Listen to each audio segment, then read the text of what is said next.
Andhra Pradesh deputy CM Pawan కళ్యాణ్ను Tollywood అగ్ర నిర్మాతలు కలిశారు. ప్రత్యేక విమానంలో గన్నవరం చేరుకున్న నిర్మాతల బృందం విజయవాడలోని క్యాంప్ ఆఫీసులో పవన్ కళ్యాణ్తో భేటీ అయ్యారు. దీనికి సంబంధించిన ఫోటోలు నెట్టింట వైరల్ అవుతున్నాయి.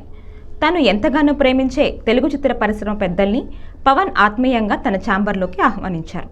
తదుపరి నిర్మాతల బృందం పవన్కు శుభాకాంక్షలు తెలిపారు. అనంతరం 4వ బ్లాక్లోని తన ఛాంబర్లో లోకేష్ ప్రత్యేక పూజలు చేసి